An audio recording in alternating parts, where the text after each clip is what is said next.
Salut les copains, bon ben aujourd'hui 1er février, là on commence les premiers semis. Alors je vais vous montrer une petite technique et quelques méthodes que je trouve plutôt efficaces qui au fil des années maintenant commencent à faire leurs preuves.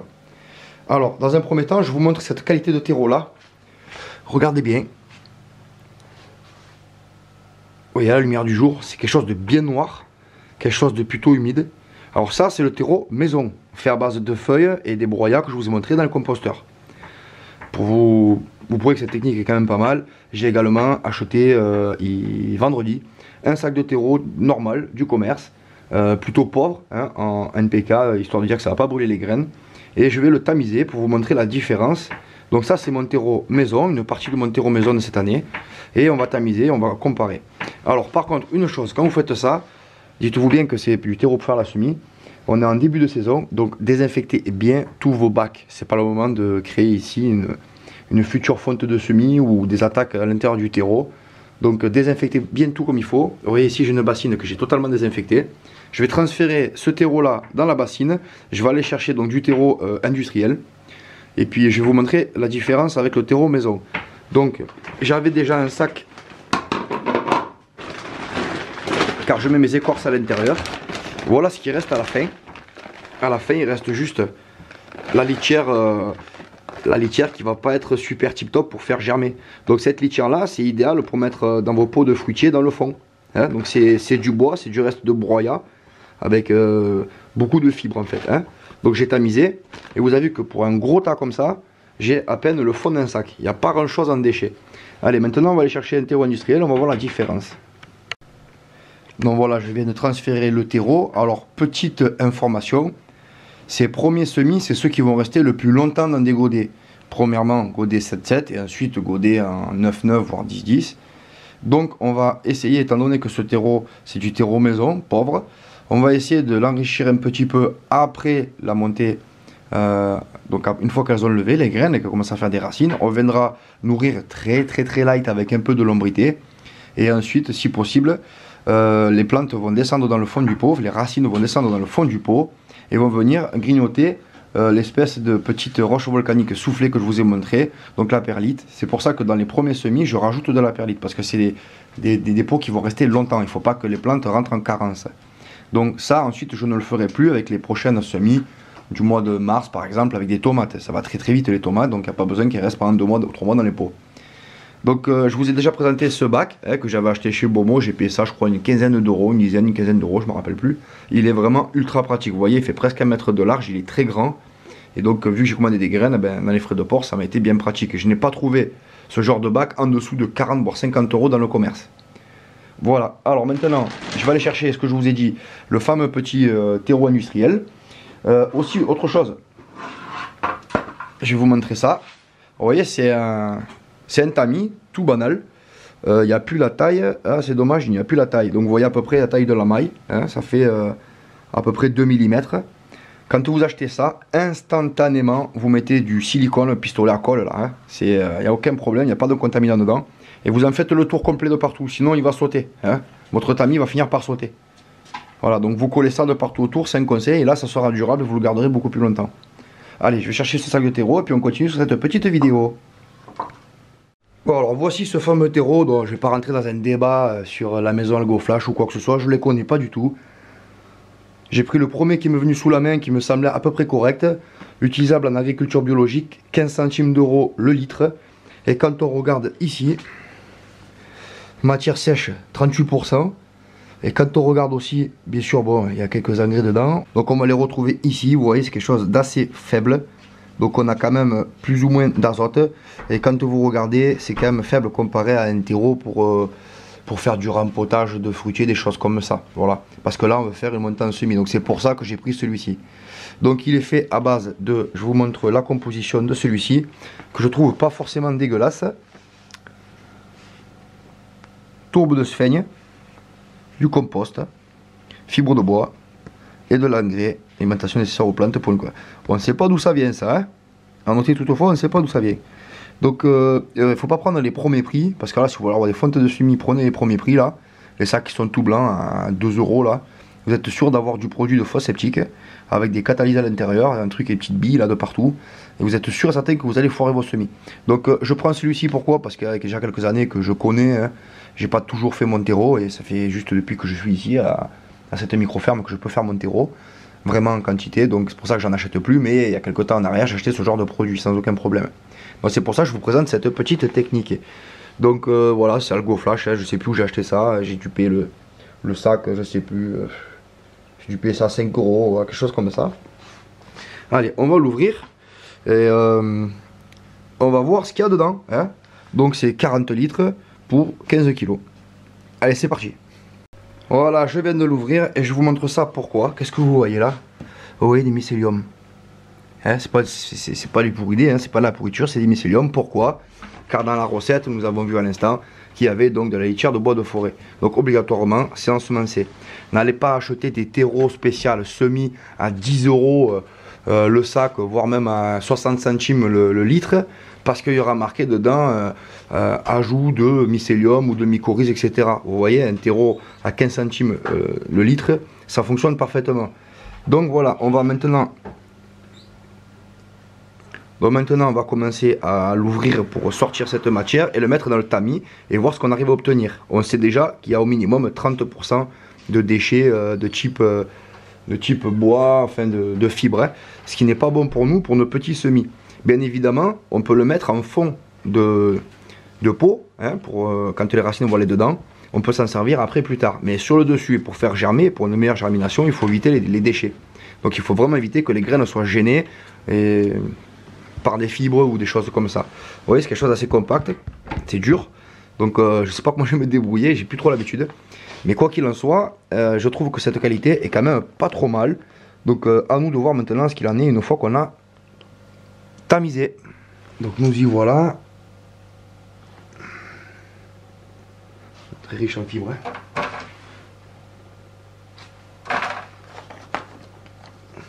Bon, pendant plusieurs années, j'ai pratiqué ici. Hein. Avec des sacs de terreau tamisés pour faire un terreau à semis quoi, léger. Il était bien écrasé par ses collègues au-dessus dans le magasin. Il est bien tassé. Hein. Voilà, allez, un bon gros morceau. On va casser les mottes. Bon, on voit tout de suite déjà un début de différence hein, entre rien qu'à la couleur.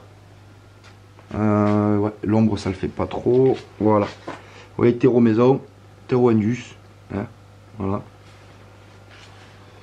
C'est pas pour autant qu'il sera mauvais. Hein. C'est juste que ben, moi le mien mais il est gratuit quoi. Et on peut le faire même sur une petite zone potagère avec des feuilles, des choses comme ça. Je vous ai montré plein de vidéos comment je faisais à partir de bois, à partir de feuilles, à partir de plein de choses, du broyat, des branches. La matière organique peut se trouver un peu de partout, ne serait-ce que dans les fossés, regardez, il y en a vraiment de partout. Quoi. Allez, je casse un peu tout ça. Vous verrez que ça sera pas forcément dégueulasse. Hein. Il y a des terreaux vraiment qui sont trop riches en fibres et on tire vraiment très peu de produits tamisés. Quoi. On a beaucoup plus de pertes en matière sèche. Ça c'est plutôt pour accompagner un fruitier. Donc là il m'a l'air vraiment pas mauvais, très light, hein, on le savait de toute façon. Et bon. Allez c'est parti, j'en ai peut-être mis un petit peu trop, mais bon on va voir. Allez je vais tamiser.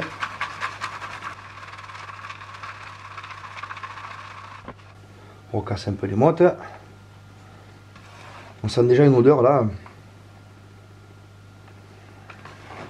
Ça sent pas mauvais, mais ça sent pas aussi bon que le terreau maison. Hein. Et qu'est-ce qu'on voit à l'intérieur? Il n'y a aucune petite bille. Hein, c'est ce que je vous parlais, les petites billes qui sont jaunes ou vertes avec catalyse pour stabiliser le truc là. Il n'y en a pas. Donc c'est pour ça qu'il est utilisable en agriculture biologique. Hein. C'est un produit naturel. Plutôt pauvre. On le voit. Voilà. Alors c'est vrai que de procéder ainsi, on fait des économies sur l'achat, hein, 15 centimes le litre par rapport à un terreau semi-spécialisé, qui lui peut monter à 80 centimes le litre, voire même 1 € le litre parfois. Je vous montre ça parce que je sais qu'on n'est pas tous équipés actuellement de terreau maison. Donc pour vous montrer que ça fonctionne aussi. Celui-ci demandera un peu plus d'engrais après quand les plantes seront sorties pour éviter que ça jaunisse de partout, ouais, que ça fasse des carences. Voilà. Oui, ça va assez vite. Hein. Bon, il n'y a pas énorme de déchets. Hein. Il n'y a pas énorme de déchets. C'est plutôt une bonne surprise pour ce terreau-là. Qui je peux l'appeler low cost. Hein. Là, je peux dire que c'est low cost parce que 15 centimes le litre, c'est du low cost. Alors, je pense qu'il doit venir de celui-ci. Peut-être de Intermarché, peut-être. Dans tous les magasins, vous avez différentes qualités. Maintenant que je vous ai présenté l'intérêt de ce terreau-là, je pense que vous pouvez trouver dans une marque concurrente, quoi. À retenir peu de matière sèche et surtout pas énormément d'engrais, quoi. N'oubliez pas que vos petites graines sont très sensibles quand elles germent et elles peuvent brûler très très vite. Il y a beaucoup de personnes qui obtiennent aussi des fontes de semis à cause de ça, d'ailleurs. Au départ, n'oubliez pas que vos graines peuvent germer sur un bout de coton, hein, et il n'y a pas d'engrais dedans. Hein. C'est quand elle va commencer à vouloir faire de la photosynthèse qu'elle va vouloir commencer à taper dans des engrais et des sources de nourriture.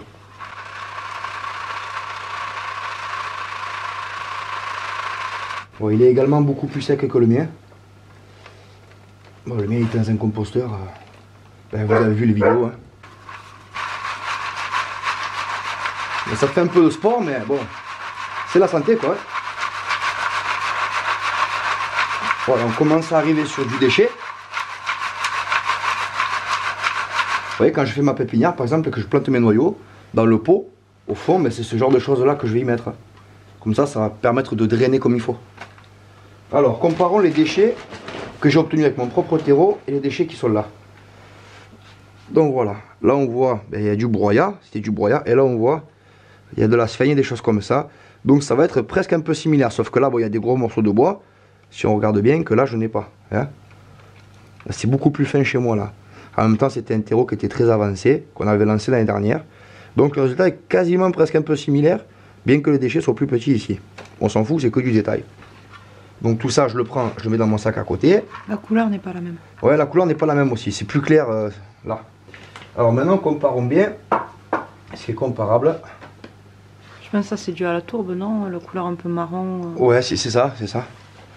Voilà, on voit bien la différence. Hein. Il y en a un qui est beaucoup plus clair que l'autre. Et il y en a un qui est beaucoup plus humide que l'autre. Vous voyez? Celui-là. Et celui-là, il se désagrège déjà, vous voyez? Voilà. Donc je préfère mon terreau de bois. Bien que, vous voyez, vous pouvez le faire. Alors là, qu'est-ce qui se passe? Une fois que vous avez ça, vous prenez un petit pchit là pour faire du foliaire, vous savez, pour hydrater. Un vaporisateur. Ouais, un pulvérisateur, quoi. Vous faites pchat, pas beaucoup, juste de manière à ce qu'il soit un peu humide. Vous voyez que ça puisse tenir, que la motte puisse tenir dans la main, quoi, sans se décomposer comme ça. Et ensuite, vous faites vos godets et vous mettez vos graines. Donc le résultat n'est pas dégueu, hein, regardez. Et ça, ce produit-là, c'est un terreau qui est parfaitement adapté pour vos semis. Et ensuite, quand vous commencez à avoir des feuilles, premier palier, deuxième palier, eh bien, vous mettez une dilution très très light avec un peu de purin ou un peu de lombrité, etc. Voire même du terreau que vous pouvez acheter au rayon bio, hein, du terreau liquide ou quoi que ce soit. Et là, ça sera parfait. Et vous aurez fait une énorme économie sur le prix. Hein. On rappelle que c'est 15 centimes le litre. Et que j'ai vu des petits sacs de 5 litres qui étaient déjà à 5-6 euros, hein, voire plus. C'était complètement... c'est fou complet. Parce qu'ils rajoutent dedans des mycorhizes ou je ne sais pas quoi encore. Donc là, dedans, c'est vivant, quoi. C'est une bonne litière de forêt avec tout le reste. Et ce genre de qualité-là ne va pas se tasser. Vous voyez, si vous gardez vos semis dans le pot pendant 1 mois ou 2 mois ou quoi que ce soit, les racines vont coloniser. Et c'est pas un truc qui va bien se tasser facilement. Alors que si vous prenez des terreaux premier prix, pareil. Non seulement que vous allez avoir une fonte de semis pleine de maladies, des choses comme ça, c'est pas terrible. Mais ça va vite se tasser, quoi. Là, les racines, elles vont bien respirer. Vous voyez, c'est quelque chose de très similaire, hein. C'est très très similaire à ce que j'obtiens moi, quoi. Voilà. Bien que là, on voit qu'il y a beaucoup plus de petits morceaux, que là, il y en a beaucoup moins quand même. Voilà pour cette première partie de la vidéo. Donc le terreau à semis. Je suis parti pour vous montrer, parce que beaucoup d'entre vous partent de terreau. Faites cette manipulation et rajoutez après. Je vais vous le chercher pour vous montrer. Et moi, je tenais à revenir sur un détail. Quand l'ermite a parlé qu'effectivement on faisait notre propre terreau maison vis-à-vis de la récupération de feuilles et tout ça de notre forêt. Alors je vous entends déjà certains grincer des dents en disant oh ils prennent toutes les feuilles qui tombent. Non, on prend les premières chutes de feuilles au début de saison, puis après le reste on le laisse au sol. C'est-à-dire que au niveau chute de feuilles, on va prendre 30%, c'est ça, et puis on va laisser le reste à la forêt.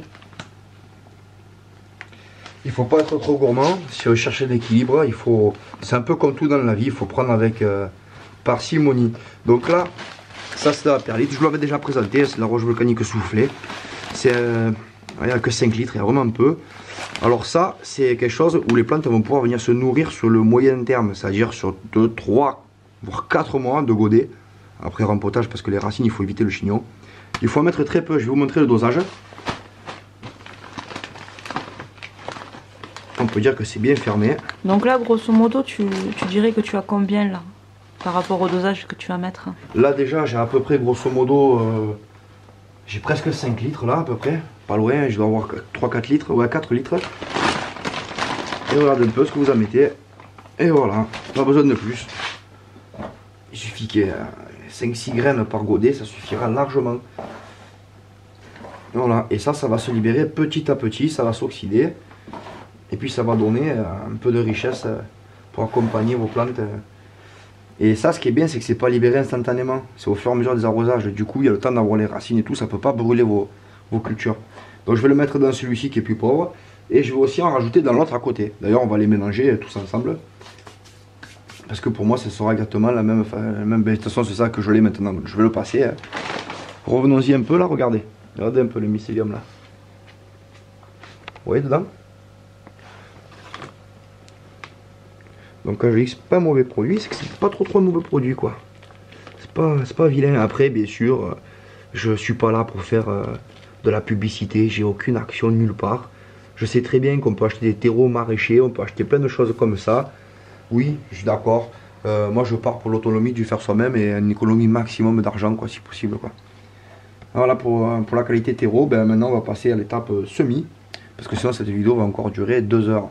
Pensez également que nous avons le Discord, je ne le répète pas assez, et la communauté y est bienveillante et altruiste, c'est-à-dire que vous pouvez venir poser toutes vos questions et on va venir vous renseigner. Même si je ne suis pas moi-même 24/24, il y a toujours des gens pour vous y répondre. L'onglet communauté de la chaîne YouTube également, j'y poste de temps en temps. Et puis si vous avez des questions, n'hésitez surtout pas, vous savez que dans le fil des commentaires en dessous les vidéos, je réponds systématiquement à tout le monde. Alors moi j'ai une question. Allez. Pour les petits, comme pour les petits novices, pourquoi on ne part pas de terre directement du jardin? La terre, c'est quelque chose qui est lourd. C'est quelque chose que même si on tamise, ça va vite se tasser.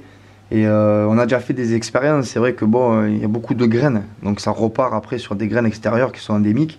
Il faudrait qu'on les fasse cuire au four. Il faudrait. Là, c'est un produit, ce genre de terreau là, où je sais qu'il n'y a strictement aucune graine. Mon terreau à moi à maison, je sais qu'il n'y a pas de graines, car je suis parti de branches. C'est du terreau fait avec du bois et avec des feuilles mortes dans la forêt, donc il n'y a pas de graines, quoi. C'est des feuilles. Par contre, si vous faites du terreau à base de terre, ce qui peut être bon pour des tomates, arriver à un mois avant de les planter, vous faites des petits semis, vous le mettez en terre, pourquoi pas. Mais sachez qu'à force des arrosages, ça va vraiment être tassé, les racines vont avoir du mal après à passer dedans. Et même l'eau à gravité et à circuler librement là-dedans, quoi. Et si vous avez de la terre comme moi qui est un peu lourde et un peu argileuse, là tout de suite vous vous retrouvez avec des choses qui vont stocker l'eau au-dessus et elle rentrera pas bien. Donc c'est pas terrible. Après vous pouvez faire un mélange avec ça. Je vous avais déjà montré une technique pour des grosses clayettes.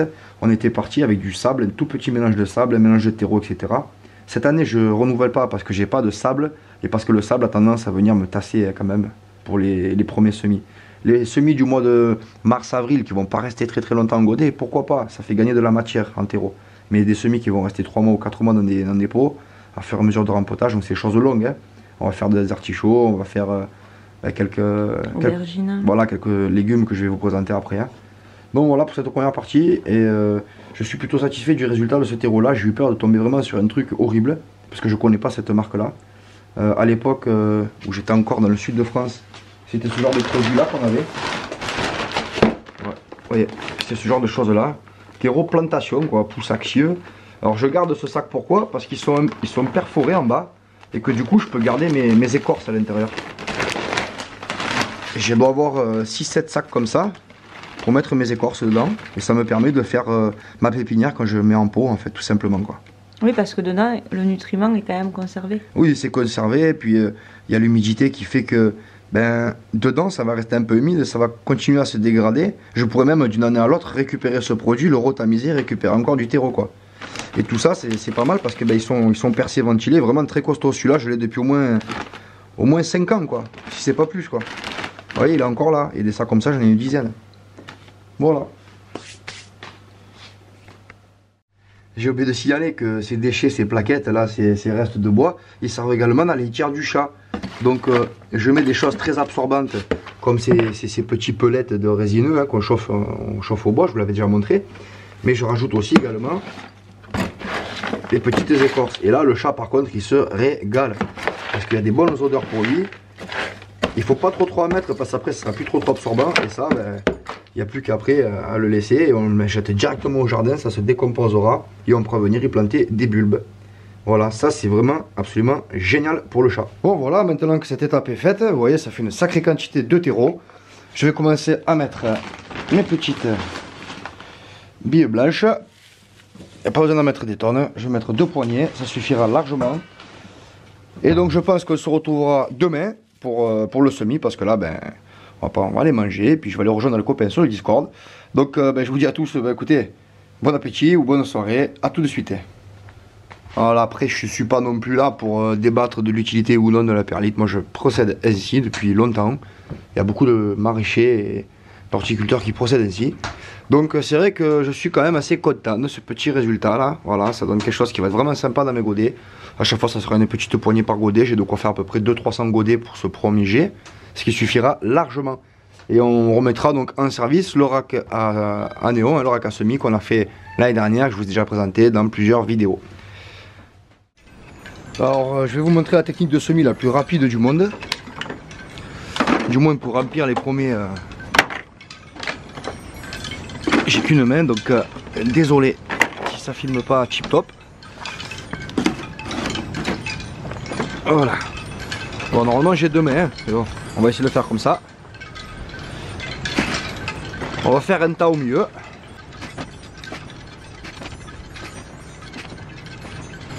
On remplit un peu les côtés. Voilà. Il ne reste plus maintenant qu'à le lisser.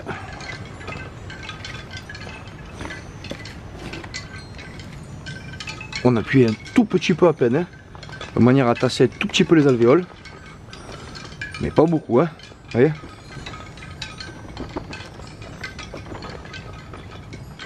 Ça c'est l'étape numéro 1 quoi. Voilà, une fois qu'on a fait ça, on enlève toute la terre en plus. Enfin, du moins le terreau. Il est humide, il est impeccable. Alors j'ai au préalable pré-percé les alvéoles avec un petit foret, de façon à ce que l'eau puisse s'écouler. Donc ce type de barquette, ça fait déjà pour certaines 2-3 ans que je les ai. Vous voyez, il y a un petit trou. Donc on peut le faire soit au fer à souder, soit avec un petit foret. Ça va tout seul. Ensuite on enlève le trop. Hop, il y en a trop.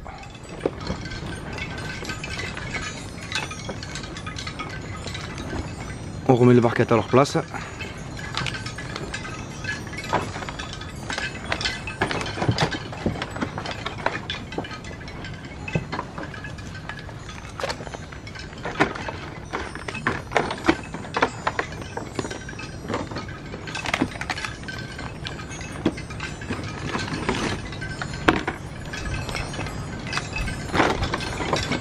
Tac.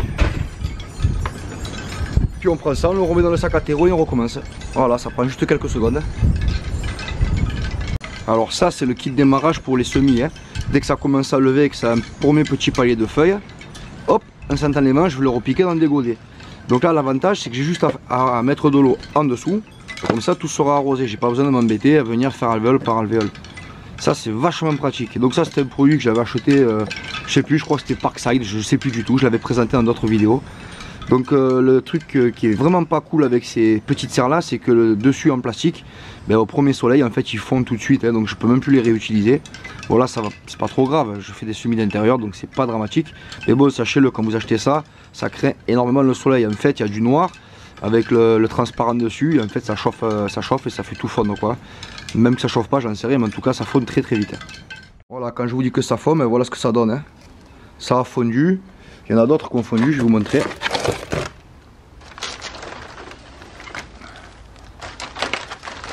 Tac. Regardez, vous voyez un peu. Et pourtant je suis soigneux, hein, je laisse pas un plein cagnard avec de l'eau pendant tout l'été, non, bien sûr que non. Hein. Donc ça c'était posé dans la serre quoi. Et je me suis rendu compte de ça, et les plantes allaient très bien dedans, donc ça n'a pas brûlé spécialement, donc je sais pas trop l'expliquer. Voilà, ça fond quoi. Il faut y faire attention. Alors pour la récup, c'est pas trop grave, puisque de toute façon on va mettre des godets dedans. Bien que je vous ai déjà montré la technique avec ce genre de choses, qui est totalement gratuit. Vous allez dans n'importe quel pizzaiolo ou boulanger ou quoi que ce soit, il y a des pâtes à pain à l'intérieur, ils vous les donnent parce qu'ils les jettent. Et ces bacs sont vraiment ultra costauds, il rentre beaucoup de pots paniers. Un peu comme là quoi, des pots godets. Et, ou alors des paniers comme je vous disais, voilà, ça ressemblerait à ça quoi. Voilà. Ça rentre dedans pile poil. Bon place au premier semis maintenant. Donc vous avez rempli vos petites cléettes avec vos petits godets. Je vous conseille vivement l'achat de ce genre de matériel là, parce que c'est ce qu'il y a de plus durable et de plus efficace pour moi. C'est vraiment, on se prend pas la tête quoi. On remplit, on met de l'eau dedans et puis ça va bien tout seul.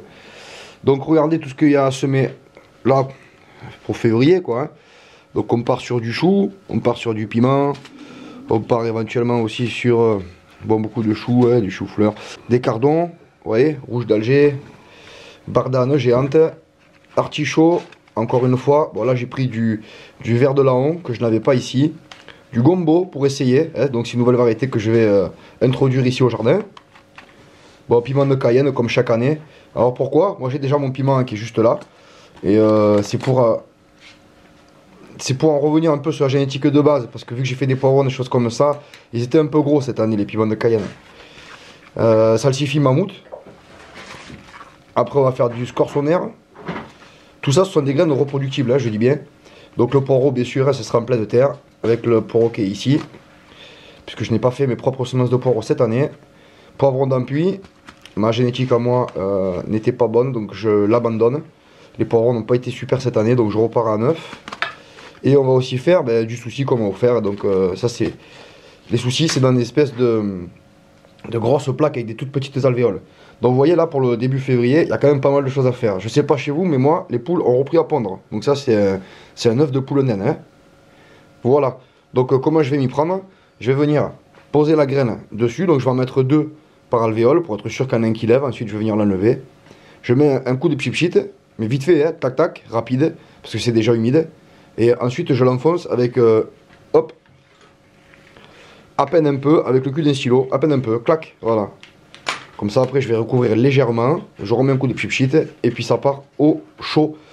C'est pas quelque chose qui a besoin de lumière instantanément, c'est quelque chose qui a besoin de chaleur. Il aura besoin de lumière dès lors qu'il va commencer à faire de la photosynthèse. Donc voilà, pour moi de mon côté, hein, les premiers semis de février, ils sont là, c'est ceci. Le mois prochain, il y aura d'autres semis bien évidemment. Donc si vous voulez reproduire, hein, comme je vous ai dit, il y aura du chou frisé, du chou de Bruxelles. Il y a pas mal de choses en fait que je reprends en génétique. Donc je vais croiser, hein. Je vais croiser mes semences avec celles-ci, bien évidemment. Ça c'est pour récupérer. Bon ben voilà, on va commencer à faire nos petits semis et puis on va voir ce que ça donne. Il me faut encore faire pas mal de plaques. Donc j'ai fait celle-ci avec vous, je vais en refaire une dizaine de plus. Et ensuite, qu'est-ce qui se passe? On récupère donc des petits papiers comme ça. On écrit ce que c'est, on le scotche dessus sur le côté. Et ça va rester comme ça pendant à peu près un mois, le temps qu'il sorte et qu'il fasse au moins 2 paliers de feuilles. Et ensuite, rempotage en godet. Et on ne prendra que les plus beaux spécimens. Les autres, ils partiront en serre, hors gel, et on plantera les plus jolis, quoi. Voilà, pourquoi? Parce que ceux-ci vont être les miens, et les autres, c'est ce que je vais donner ou tenter éventuellement d'écouler. Voilà, allez, c'est parti pour le semis. Ah oui, petite info, j'en suis pas revenu sur les quantités.